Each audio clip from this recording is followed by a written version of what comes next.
Todos los elementos estructurales tienen secciones y en estas secciones en cada una de estas secciones se pueden analizar las tensiones internas. Primeramente definimos lo que es una barra prismática. Es el volumen engendrado por el movimiento de una sección A. Ya hemos dicho que un elemento estructural tiene infinitas secciones transversales. Y esta sección A, al recorrer dentro de su centro de gravedad una curva plana, que es la que llamamos nosotros directriz o eje baricéntrico, o también lo llamamos o la llamamos fibra neutra. Si esta sección A se mantiene plana en la normal o dentro del recorrido de la fibra neutra, entonces podemos decir que estamos con una barra prismática. La sección A puede variar de acuerdo a las dimensiones de cada uno de los elementos estructurales que nosotros estemos analizando. Esta sección A también en cada punto de nuestro elemento estructural consta de radios de curvaturas de la directriz o de la fibra neutra. Yo pregunto a todo el curso, ¿cuál es la otra definición de la fibra neutra? Según lo que vimos en la anterior clase, por 5 puntos.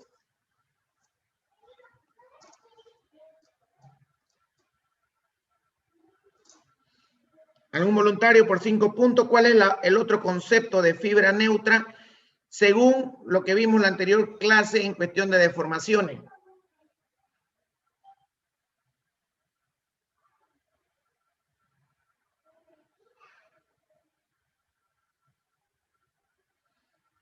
También la llamamos la línea primitiva.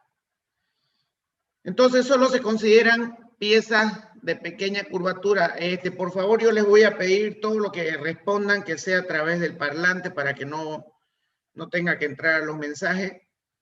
Y aprovechen porque cada 5 puntos que yo regalo va para la nota final. El que tiene 49 puntos, si tiene esos 5 puntos adicionales, su nota final le da para aprobar. Entonces,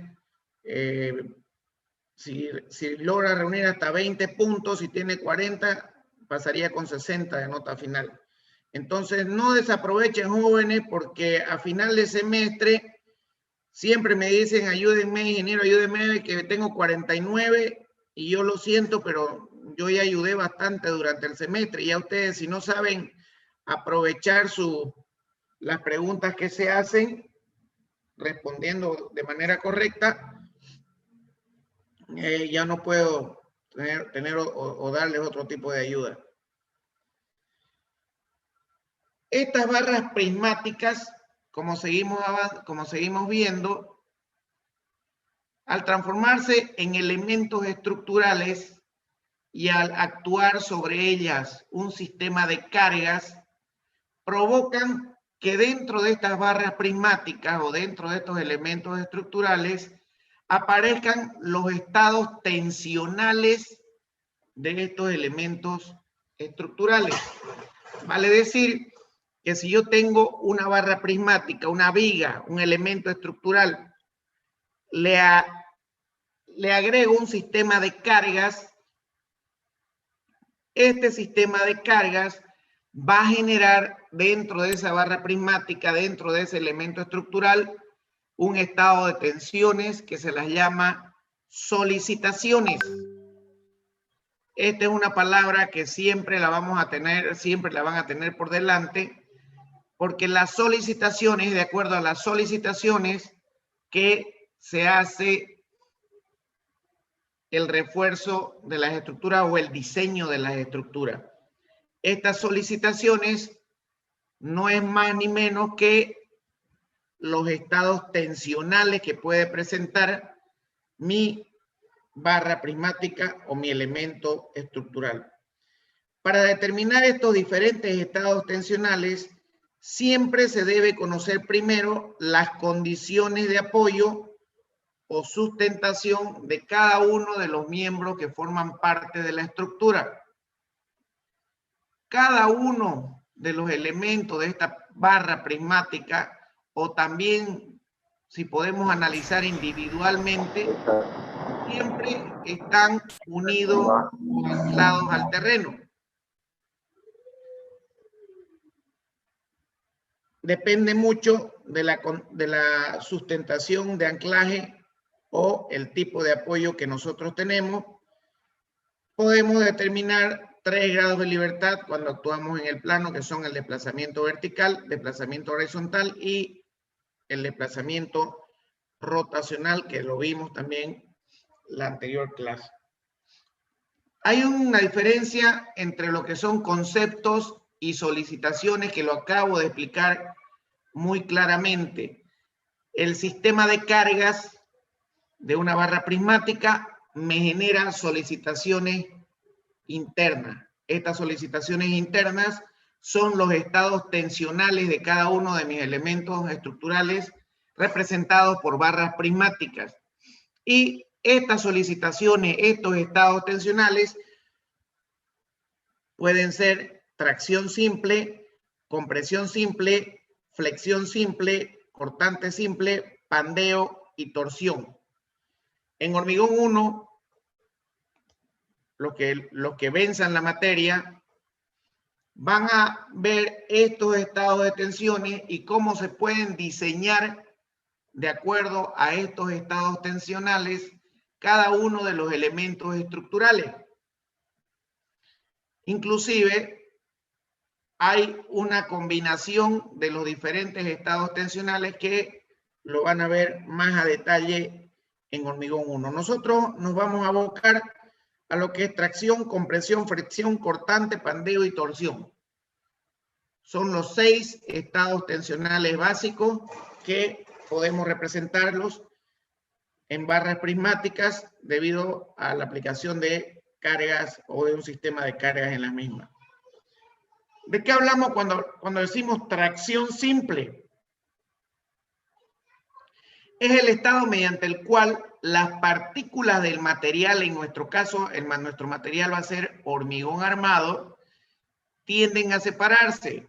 No necesariamente siempre se aplica tracción simple en el hormigón armado. Depende de qué material esté fabricado el elemento estructural. Su causa se puede explicar como 2 fuerzas de igual magnitud, pero de sentido contrario. ¿Qué significa eso?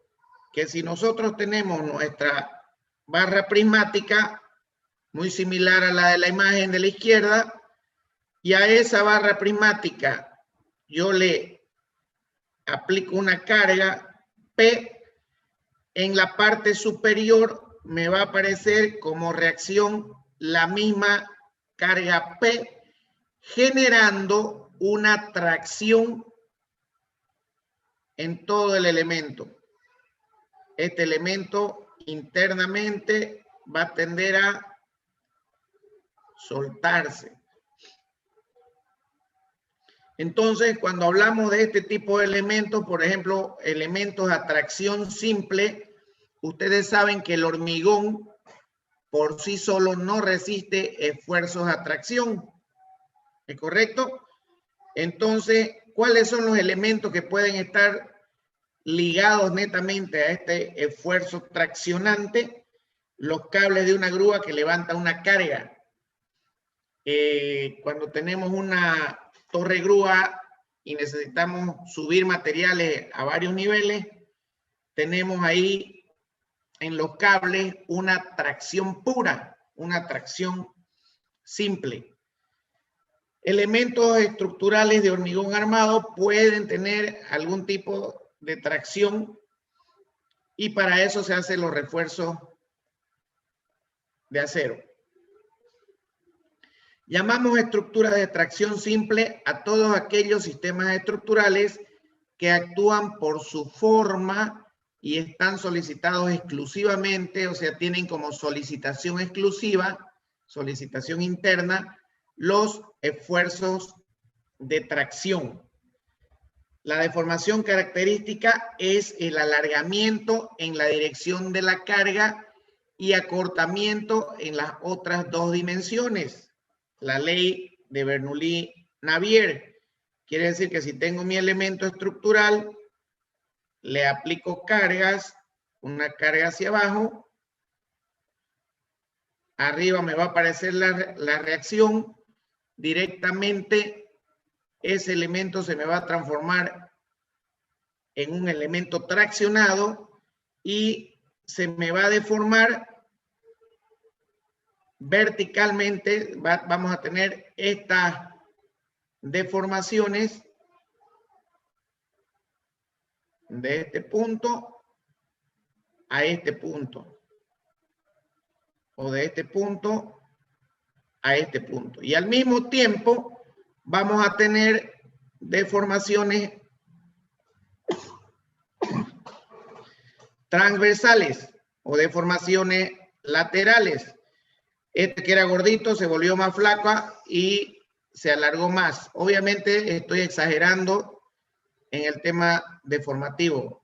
Generalmente las deformaciones que trabajamos son deformaciones milimétricas.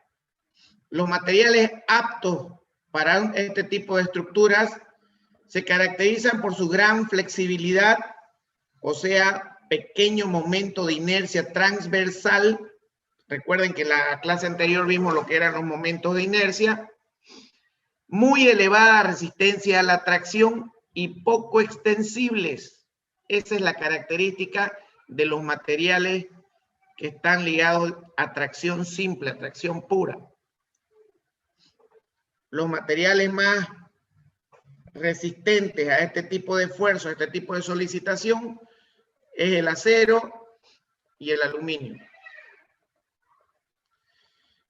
Cuando hablamos de compresión simple, como vemos en el gráfico de la derecha, un sistema de cargas está comprimiendo el esquema estructural, el elemento estructural, la altura disminuye y pueden ensancharse un poco más de su forma inicial. Estos elementos que resisten a la compresión simple, o dentro de los elementos que resisten a la compresión simple, los materiales que resisten a la compresión simple, tenemos la piedra, ladrillos de arcilla o los ladrillos adobito y el hormigón. El hormigón, ¿alguien me puede decir cuál es la resistencia del hormigón a la compresión del hormigón simple? Por 5 puntos. El cemento. 250. 210. 210. 110. No. Ya. El primero que fue una damita, la primera damita que me respondió, por favor. ¿Cómo se llama? Lía Pinaya. Lía Pinaya. Ya tiene más 5 puntos, se lo voy a anotar, me hace recuerdo al finalizar la clase, ¿ya? Ya. Exacto, entonces, la resistencia a la compresión del hormigón. A ver, Lía, me dijo 210, me dijo. Sí. ¿Pero 210 qué? La anterior clase dijo que era 210 Kilogramos kilogramos por metro cuadrado. pero no me acuerdo Kilogramos sobre metro centímetros por cuadrados. Jóvenes, a ver un ratito, ustedes están en séptimo semestre, materiales de construcción ya han pasado, ya han trabajado con hormigón, y es muy importante que nosotros en el cálculo estructural sepamos lo que es una resistencia del hormigón a la compresión simple. El hormigón, lo más bajo que podemos utilizar en estructura, la compresión del hormigón es 210 kilogramos por centímetro cuadrado. Quiere decir que un centímetro cuadrado, un elemento de un centímetro cuadrado de ese hormigón, me tiene que aguantar 210 kilogramos. Esa es la resistencia a la compresión del hormigón.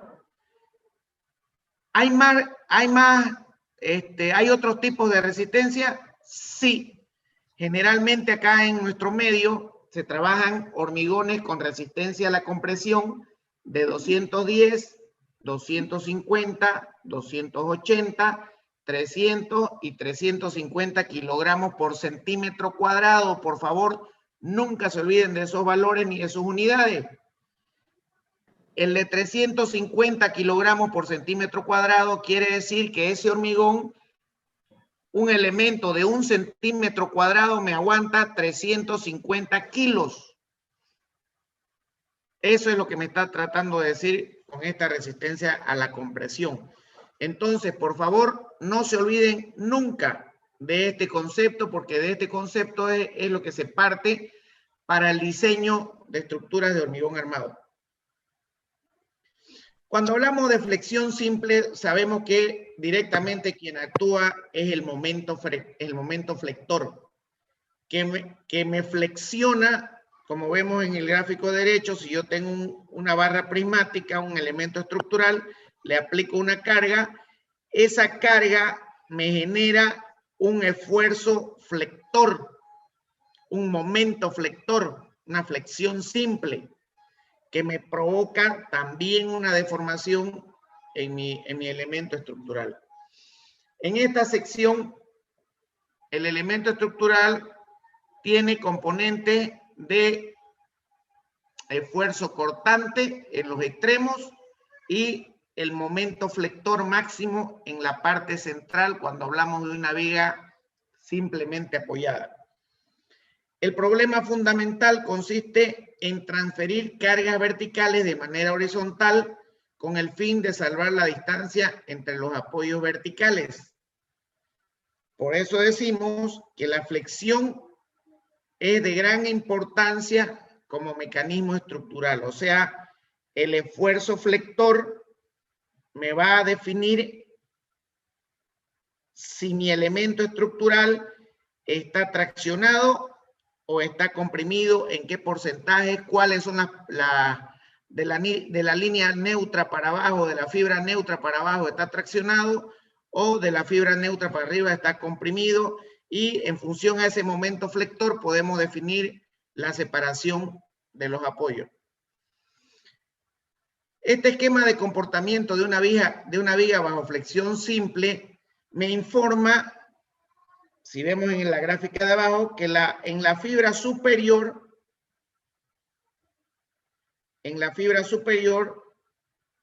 mi elemento se encuentra comprimido, y en la fibra inferior me informa que el elemento está traccionado. Eso es lo que llamamos el diagrama de momento flector. Si estamos hablando de una viga simplemente apoyada, el diagrama de momento flector vendría a ser, si es por una carga distribuida rectangular, el diagrama de momento flector vendría a ser una parábola de segundo grado, y aquí vamos a tener nuestro momento máximo. Entonces, para cubrir ese momento máximo es que nosotros colocamos la armadura de refuerzo, porque ese momento máximo me está generando tensiones que van a hacer flexar mi hormigón. Y como el hormigón no resiste esfuerzos de flexión, por eso es que le pongo el fierro como refuerzo en las partes donde tenga los momentos flexionantes. Para eso es lo que ustedes en todo este tiempo se han vuelto muy capos calculando los diagramas de esfuerzo, que son momento normal y cortante.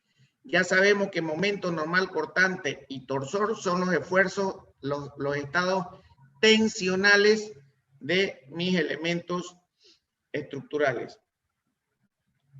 Para las deformaciones no son iguales, sino que dependen de la disposición del material de cada estructura. De acuerdo al material, nosotros vamos a tener las distintas deformaciones. De ahí es que surge el concepto de rigidez de una pieza que trabaja flexión. Esta rigidez no depende de la cantidad del material que tiene su sección transversal, sino que depende de qué material está dispuesto a lo ancho y a lo alto de dicha sección. Para saber la rigidez, depende mucho el tipo de material con el que estamos hablando. Fíjense en el gráfico de la derecha, este material, yo tengo una viga que está verticalmente y ahí le aplico una carga. Entonces, por el momento de inercia, esta sección me va a generar menos deformación que la viga que tenemos a la derecha. Por lo tanto, si esta viga tiene menos deformación que la de la derecha, podemos decir que esta viga o este elemento estructural es más rígido que el elemento que vemos en el lado derecho. Es muy importante el concepto de rigidez que se pueda entender. El esquema de transmisión de carga de todos los elementos de tracción hacia los cimientos viene de la siguiente manera. Si yo tengo una viga y tengo dos columnas y tengo mi cimentación, todas las cargas que yo tenga en mi viga, partiendo siempre desde la losa, vamos a hacer de cuenta que esa es mi losa. El sistema de carga, todas las cargas que tenga sobre esa losa, absolutamente todas las cargas que yo tenga sobre esa losa, se van a repartir dividiendo el área de influencia de esa viga. Esta distancia, y sobre esta viga vamos acá a tomar la parte media, esta carga media. ¿Qué significa eso? Que si yo tengo esta losa, que mide esa losa, vamos a decir 4 metros de largo, y sobre esa losa tengo una carga Q, que esa carga Q tiene 2 toneladas por metro cuadrado. Perdón, mi M es media mala. 2 toneladas por metro cuadrado.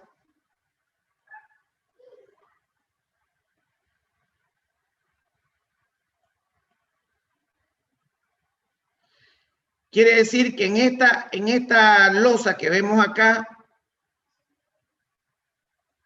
en toda el área, vamos a tener 2 toneladas por metro cuadrado. Y si esa losa mide 4 por, pongámosle 5, entonces vamos a tener 20 metros cuadrados. Quiere decir que sobre esta viga, si la dividimos a la mitad y multiplicamos esas 2 toneladas por la mitad, multiplicamos por la mitad de los 4, vamos a tener 4 toneladas por metro. Esas 4 toneladas por metro es la que van a actuar sobre la viga por la cual estoy trabajando. ¿Se entiende? ¿Alguien no entendió esa parte? ¿Puede reiterar de nuevo, ingeniero? Bien, le voy a explicar nuevamente.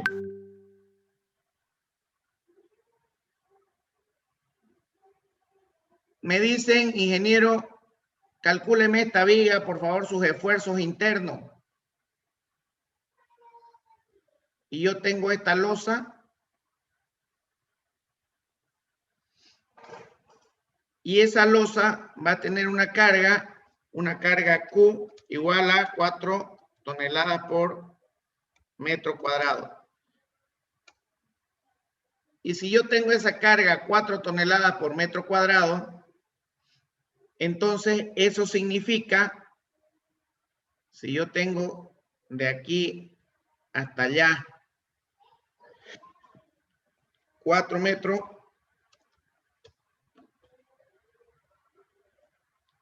y yo tengo de separación entre columna y columna 5 metros.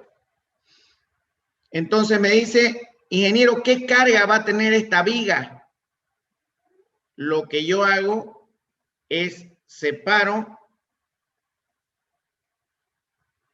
la losa a la mitad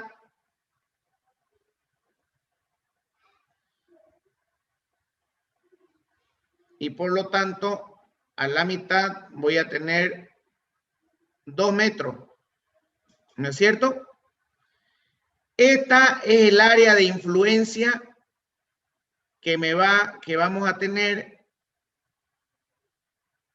en ese elemento estructural, en esa losa. Esta es mi área de influencia.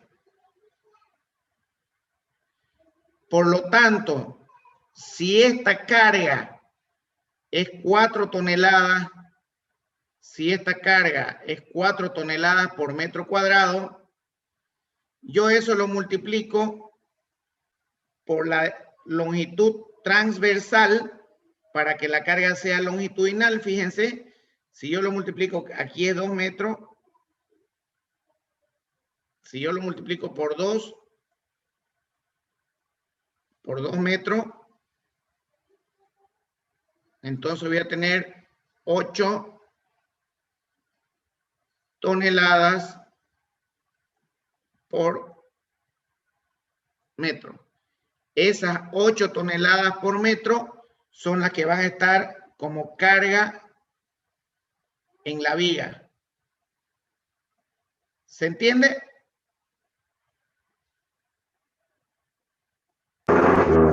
Más claro, gracias. ¿Alguien tiene alguna duda? ¿Alguien no entendió? Entonces, esa es la manera de cómo transmitir las cargas a los elementos estructurales. Vámonos por otro ejemplo más real.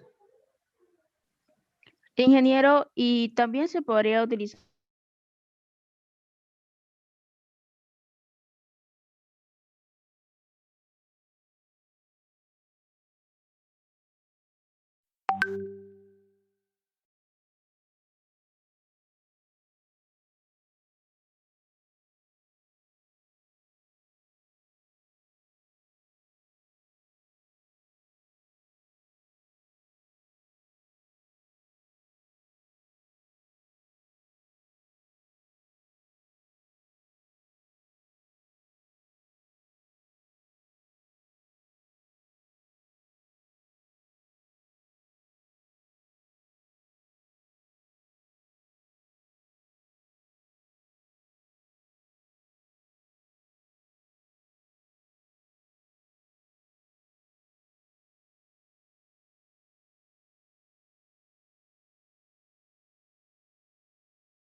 Ingeniero, una consulta, ¿y no se ocupa los 5 metros de longitudinal ahí que marcó? Ahorita vamos a hacer un ejemplo un poco más claro. ¿Les parece? Permítame que ingresen todos sus compañeros, por favor.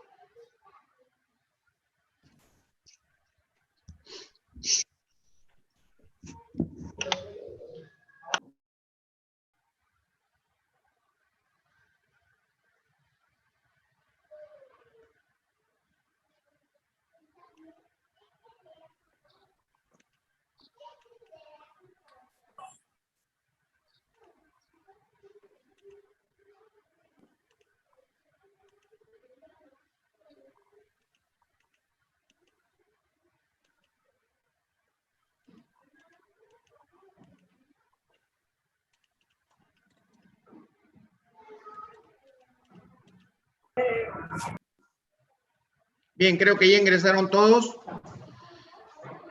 Permítame un segundito, por favor.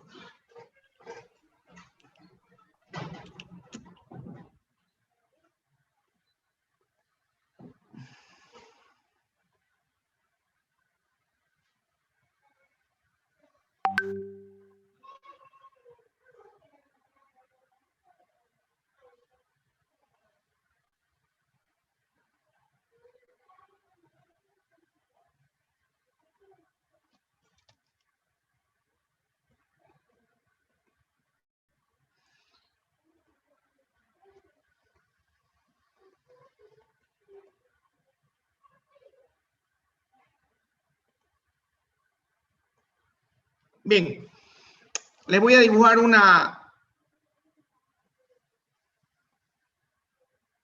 muy similar al que vimos en el gráfico anterior. Si yo tengo una columna, tengo otra columna, de ahí tengo una viga, esa viga tiene su sección,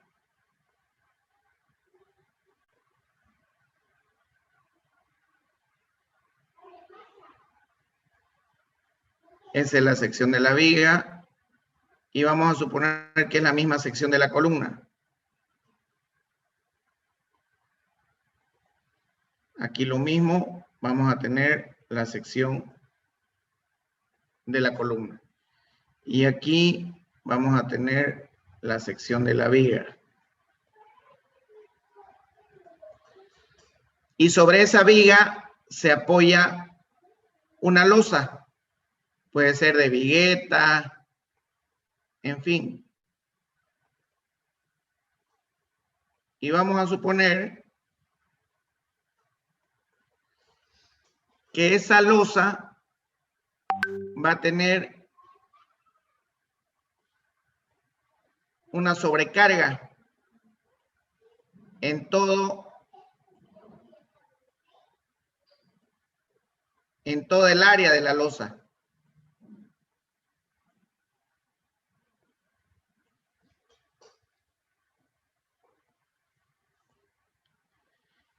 Entonces, esa carga que va a haber en todo el área de la losa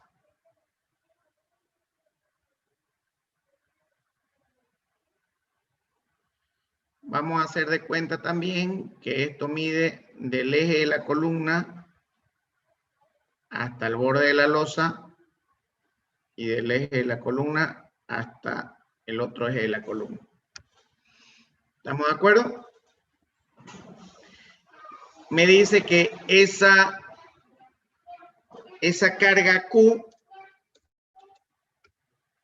va a ser igual a algo más, es una sobrecarga de uso, y como sobrecarga de uso generalmente se utiliza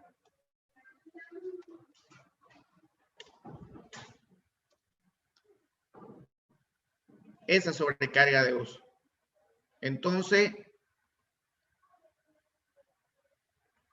esta losita me soporta 250 kilogramos por metro cuadrado. Esa es la carga que va, la sobrecarga que va a aguantar esta losita. Yo quiero saber qué carga voy a tener sobre mi viga.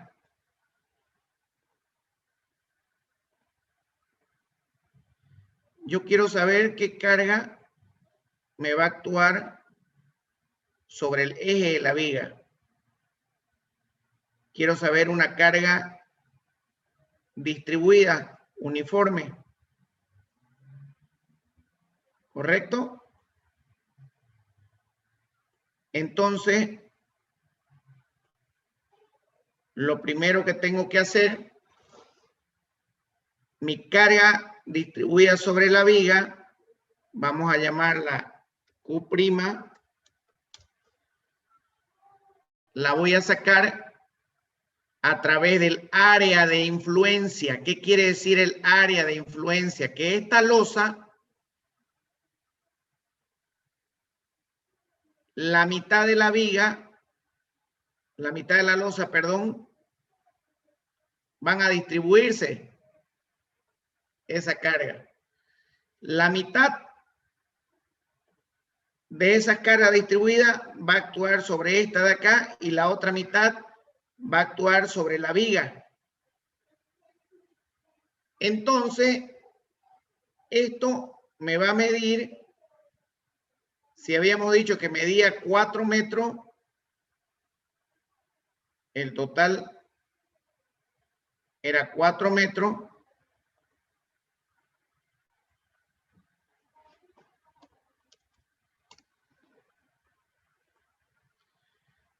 Si yo digo la mitad,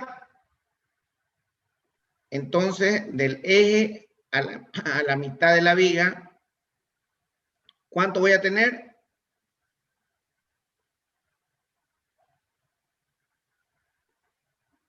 Voy a tener 2 metros.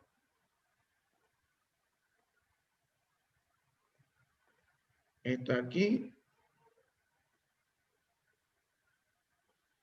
2 metros. Entonces, el área que está actuando, la carga que estamos viendo en la pantalla, va a ser de 2 por 5. Habíamos dicho que esto de acá es 5. 5. Entonces, y como yo quiero mi carga distribuida con las flechas verdes así sobre el eje, sobre el vano de 5, lo que tengo que hacer es multiplicar por la longitud transversal.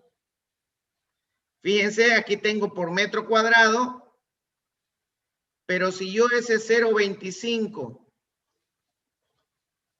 toneladas por metro cuadrado lo multiplico por 2 metros, lo multiplico por la longitud transversal a la distribución que yo quiero obtener mi carga. Entonces, mi carga distribuida, Q' va a ser igual a 0.25 por 2. 0.50 toneladas por metro lineal. Porque metro cuadrado con metro se van y me queda solamente metro lineal. Entonces mi carga Q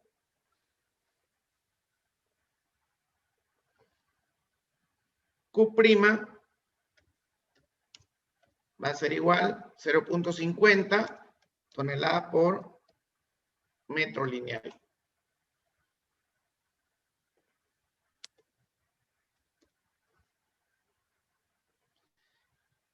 ¿Se entiende? ¿Alguien tiene alguna duda? Si yo quiero distribuir esta carga sobre este eje de acá, entonces calculamos la mitad por área de influencia. La mitad de esta losa sería 2.5. Entonces, la carga por metro cuadrado 0.25 por la distancia transversal al eje donde yo quiero utilizar mi carga distribuida. ¿Se entiende? Ese concepto necesito que lo sepan bien, que aprendan bien lo que es distribuciones de carga, porque es pregunta de examen. Necesito que me distribuyan carga. Yo les voy a entregar un pórtico con una carga por metro cuadrado y quiero que distribuyan la carga sobre la viga.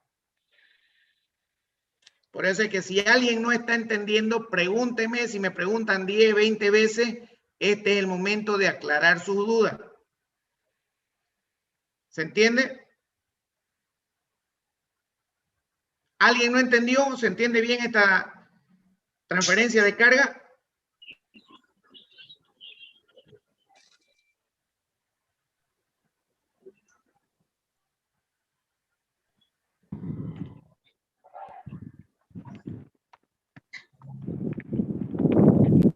¿Se entiende bien? Bien. Sí. Ingeniero, Dígame. ¿y no se ocuparía los 4 metros que había o simplemente solamente la mitad se ocupa? Por eso les estoy diciendo, si yo quiero la carga sobre esta viga que tenemos acá, la voy a pintar con este color. Si yo quiero la carga de esta viga de acá, tenemos que utilizar transferencia. Vamos a hacer de cuenta que al otro lado, que acá al otro lado hay otra viga. Ahí hay otra viga. ¿Ya? Vamos a hacer de cuenta. Entonces, para yo distribuir esta carga de 0.25 toneladas por metro cuadrado, para distribuirla sobre esta viga y sobre esta viga, que son las flechitas verdes, entonces tengo que tomar el área de influencia. ¿Qué quiere decir? Que si son dos vigas donde yo quiero distribuir, la tengo que dividir entre dos. Y esta área que tenemos acá, va a ir sobre esta viga, y el otro área, esta área que tenemos acá, va a ir sobre esta viga de acá. ¿Me hago entender? Sí, en caso de que sea voladizo, ya simplemente uso toda la longitud, ¿cierto? Exactamente. ¿Cómo se llama usted? Isabel Bermúdez. Bien, Isabel Bermúdez, se ha ganado 5 puntos, me entendió perfecto. Bien, en caso de que sea un voladizo, ya ahí se toma toda la longitud. Y ya toda esa longitud multiplicado por 5, o sea, multiplicamos por 4 y ya tenemos la carga por metro, tonelada por metro lineal.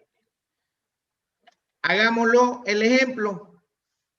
Hagamos de cuenta que no hay viga acá, que solamente tenemos esta viga y esto es un voladizo. Entonces ahí mi carga Q, en ese caso mi carga Q ya va a ser por todo el tramo que es 4 metros. Entonces esta carga Q' va a ser igual a 0.25 toneladas por metro cuadrado multiplicado por mis 4 metros. Si fuera voladizo. ¿Me entienden? ¿No es cierto? Entonces ahí Q' va a ser igual a 1 tonelada por metro lineal. Quiere decir que esta Q' que estamos viendo acá.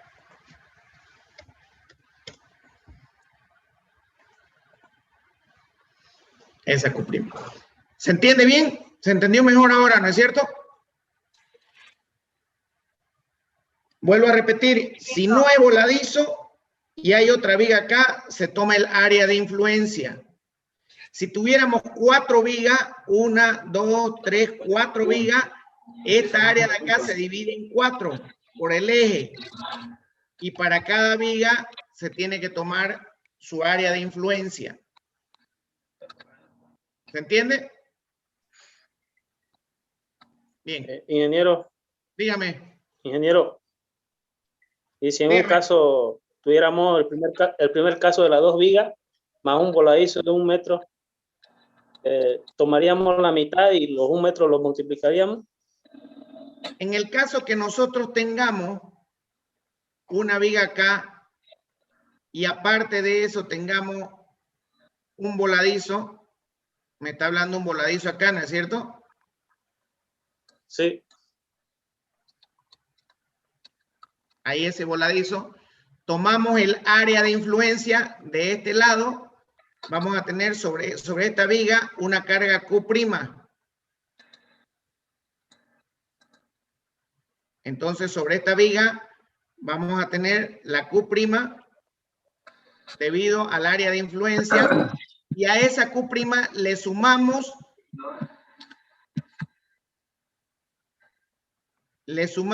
el resto de la losa. Quiere decir que si esto es 1 metro por 0.25, entonces le vamos a sumar más 25.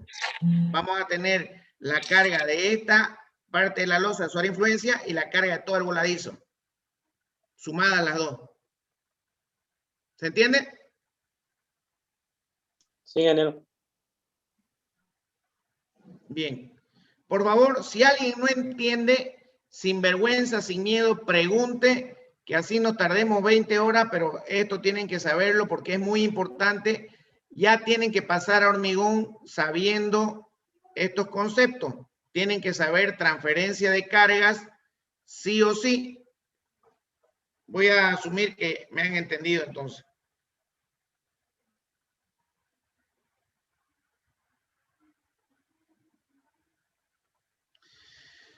Entonces, de esa manera, cuando transmitimos la carga de la losa a la viga a través de sus reacciones me va a transmitir las cargas a las columnas y las columnas a su vez me van a transmitir las cargas a las fundaciones. Con eso tengo calculado toda mi estructura. Cuando se trata de viga continua, es una viga hiperestática. Trabajamos de la misma manera, calculamos las cargas y esta viga continua tiene más o menos su esfuerzo de momento de esa manera. Entonces, estos van a ser los momentos máximos positivos, estos van a ser los momentos máximos negativos y en función a eso se colocan las armaduras. Por eso es muy importante que lleguen a hormigón armado 1 dominando los esfuerzos internos. Si no saben esfuerzos internos, lastimosamente no están aptos para aprobar el curso.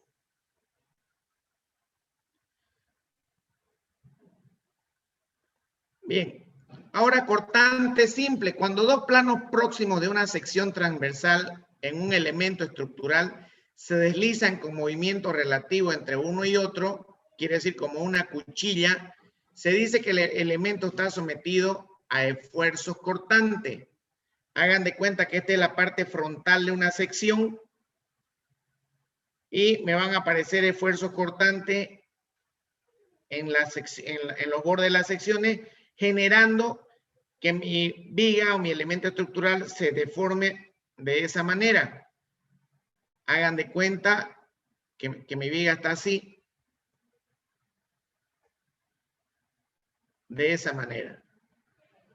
Entonces, debido a esos esfuerzos cortantes, esta viga se va a deformar de esa manera y va a intentar fisurarse. Aquí está un poquito medio chueco el dibujo, pero va a intentar fisurarse.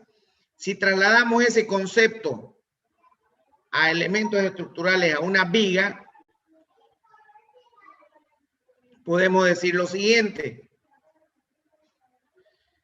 Si yo tengo mi elemento estructural, tengo esa viga, aquí voy a tener mis apoyos, aquí voy a tener mis apoyos, que pueden ser una columna, lo voy a graficar de esa manera. Esa viga va a tener una carga. Vamos a hacerla de color rojo la carga. Entonces, en los extremos, aquí, debido a esta carga, esto va a tender a fisurarse, a partirse.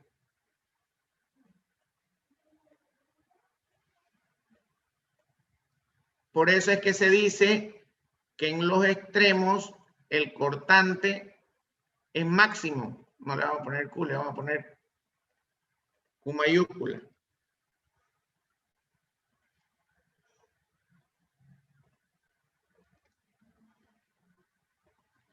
Entonces, y para que yo pueda prevenir este problema, yo le pongo, si esta es mi viga, voy a dibujarla de color café. Esas son mis vigas longitudinales de refuerzo. Y para prevenir el esfuerzo de corte, voy a ponerla con color, le coloco estribos.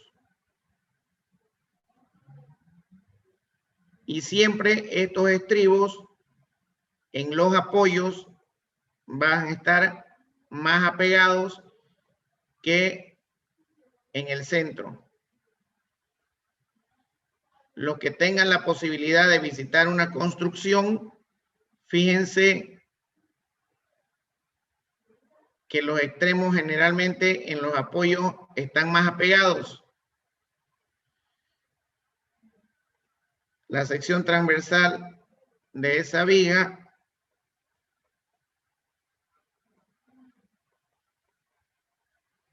se la podría definir de esta manera. La viga y los estribos. El estribo vendría por aquí, de esa manera.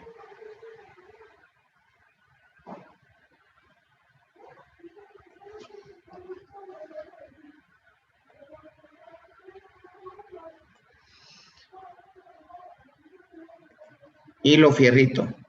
Los fierritos.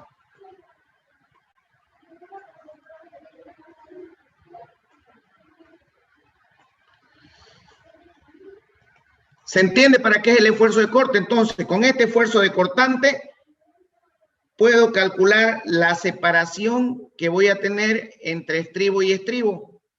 Esta separación de acá. Y esa separación es la que tengo que colocarle a mi viga para el estribo. ¿Se entiende? De esa manera, nosotros podemos calcular los fierros para un elemento estructural. Si ustedes no saben diseñar una armadura, perdón, no saben diagramar un elemento estructural y le ponen los momentos al revés, puede ser desastroso. A eso se refiere con el esfuerzo de corte. Fíjense, esta es una falla en una viga por cortante. De esa manera puedo, yo para evitar ese tipo de problemas, tengo que calcular mis estribos para que costuren esa fisura, para evitar que esa fisura aparezca.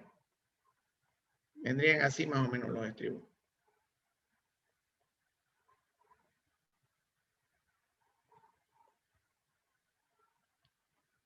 ¿Se entiende? ¿Alguna duda?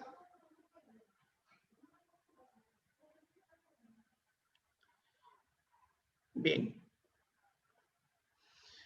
Cuando hablamos de pandeo, generalmente hablamos el pandeo en columnas. Fíjense en la foto en la parte derecha, de esa manera se me pandea una columna. ¿Y cuándo es que ocurre esta falla por pandeo? Cuando tengo elementos estructurales demasiado altos y poco rígidos. Cuando esta altura es elevada y la sección que yo tengo, la sección que se tiene, es pequeña. Entonces, en ese tipo de elementos se debe controlar el pandeo que se tenga que calcular.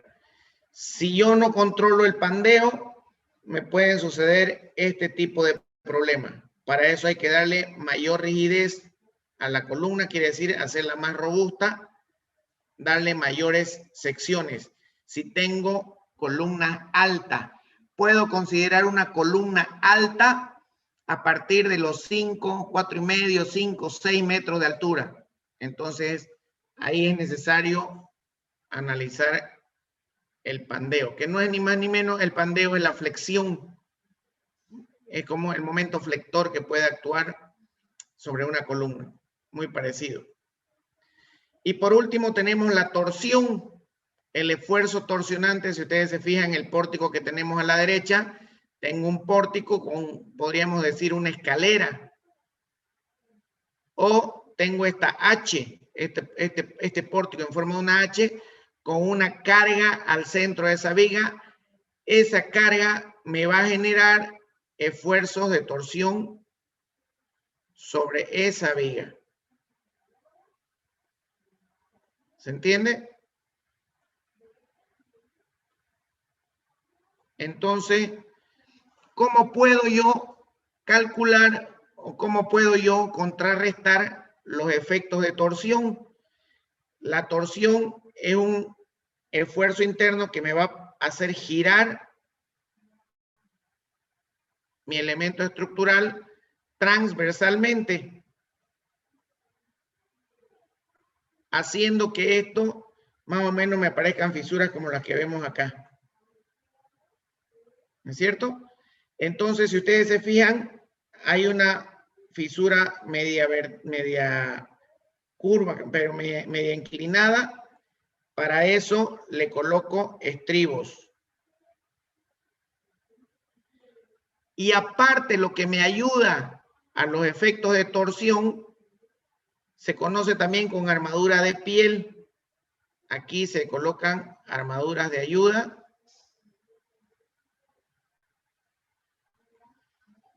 Junto a las armaduras de refuerzo. Entonces, para contrarrestar los esfuerzos de torsión, necesito colocar armadura de piel y necesito colocar la separación más corta entre cada uno de los estribos. Vuelvo a repetirles, simplemente lo que estoy haciendo es mostrarles para qué sirve cada uno de las solicitaciones o de los estados tensionantes de barras prismáticas o de elementos estructurales, si quieren llamarlo de esa manera. Esto es más o menos lo que se puede manejar con el efecto de torsión. Yo puedo tener este edificio de esa manera y qué sé yo, puede ser por el viento, puede ser por alguna acción sísmica, en fin, puede ser por cualquier cosa, se me puede distorsionar el edificio de esa manera.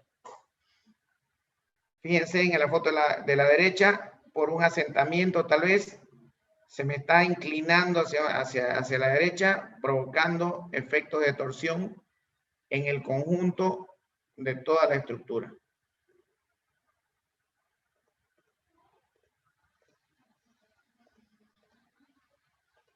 Bien, ¿alguna pregunta, jóvenes, sobre lo que hemos visto hoy día?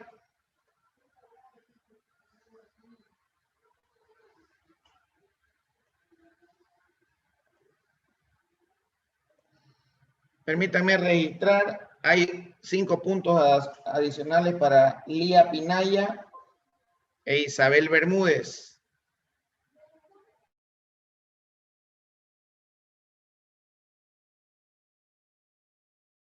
Un segundito.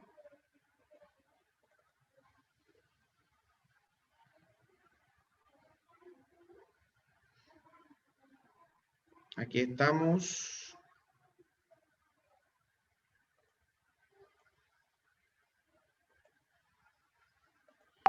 ¿Está todo claro? ¿Alguna pregunta? ¿Alguien tiene alguna duda? Disculpe, ingeniero, buenas tardes. Tengo una consulta. Dígame. No es con respecto al tema, sino que yo recién adicioné la materia y me comentaron que realizaron algunos grupos y quería saber si a alguno le falta algún integrante para que pudiera entrar. Bueno, yo lo siento mucho, joven, pero eso tiene que averiguarlo usted en el grupo. Sí. Usted tiene que moverse, yo no lo puedo obligar no puedo obligar a nadie que lo ingrese a algún grupo, usted es el que tiene que moverse. ¿Cuál es tu segundo apellido, Lía? Recién has adicionado, Lía, ¿no? No, bueno, Sí, sí adicioné, pero hace varios días ya. Sí, porque no te tengo en mi lista. Te voy a poner, ¿cuál es tu Pinaya qué? Rivera, ¿Con B chica? con B grande. Rivera Pinaya Lía, con 5 Marisela Lía. 5 puntos adicionales, ¿ya? Ya tenés 5 sobre 100. Y la otra señorita es Bermúdez, su segundo apellido. Núñez. A ver, Omar, si la tengo. Aquí está, Bermúdez Núñez, Isabel, ¿no? Sí. Participación, 5 puntos adicionales, ya tiene más 5. Bien, si no hay más preguntas, jóvenes, nos vemos el día lunes. Me gustaría que investiguen acerca de transferencia de cargas y lo pongan para su trabajo de lunes. Si no hay más preguntas, nos vemos el día lunes. Que tengan buen fin de semana. No se olviden, trabajo para el lunes, le adicionan transferencia de carga. Tienen que saber y dominar bien lo que es transferencia de cargas, porque en el examen voy a preguntar transferencia de carga, cómo se transfieren las cargas de las losas a las vigas en sus distintas opciones. Así que ya tienen para practicar, ¿ya? Que tengan buen fin de semana. Nos vemos. Hasta luego, ingeniero.